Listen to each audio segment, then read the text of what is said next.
Section 69 of the Enterprise and Regulatory Reform Act was introduced by the last government, the coalition government. The stated intention is to reduce red tape so that British industry, commerce, businesses can fly free without having to worry about all the bureaucratic restraints which exist. That's the camouflage which was put in place in order to justify what is one of the most regressive pieces of legislation so far as health and safety in the workplace is concerned that we've ever seen.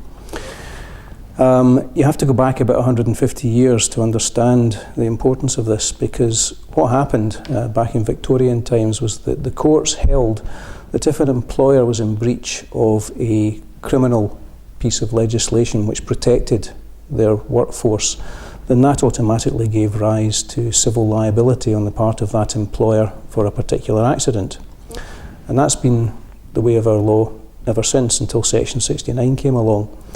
What it's meant, what the law was before Section 69 came into effect, was that there's a multiple of various health and safety regulations and acts of Parliament which protect workers.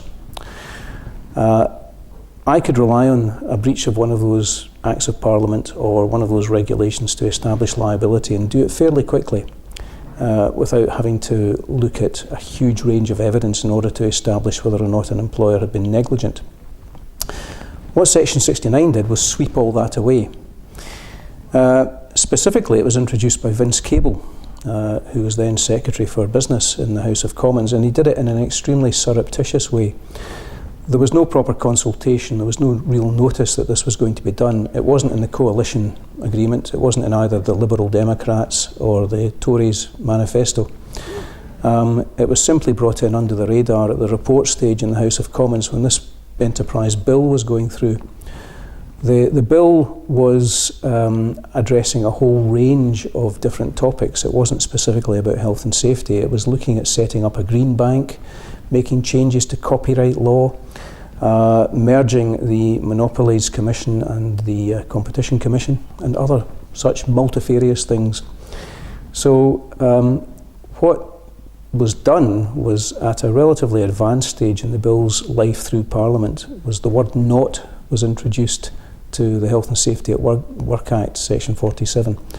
And the result of that was to take away the link between civil liability and various health and safety regulations. There was a reaction when it was realised what was going on, and the unions actually, through our own Patrick Maguire, managed to get a campaign going with the House of Lords, and Section 69, Clause 61 I think it then was defeated in the House of Lords, but of course it went back to the House of Commons where the coalition government had a majority, and it was pushed through. It's been in the statute books since October 2013, and we're now starting to see insurers and various large corporate employers using it as a means of turning down claims or putting obstacles in our way, or the way of our clients, to obtain compensation. We are still hopeful that there is a European resolution to Section 69, either through the court there or through the Commission.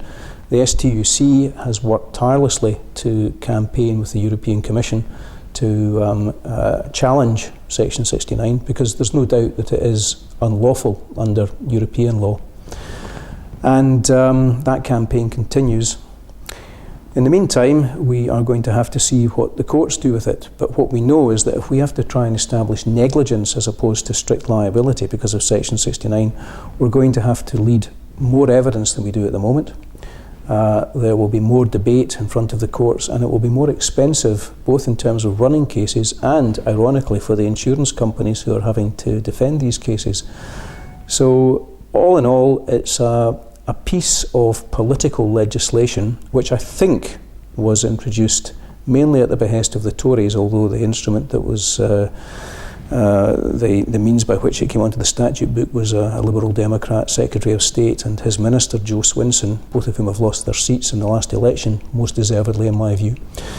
And I think it was done because the insurance industry at that point thought it would be a good thing for them. It might result in fewer claims and therefore less money being paid out and potentially lower premiums, but That remains to be seen. I think it's going to blow up in their faces.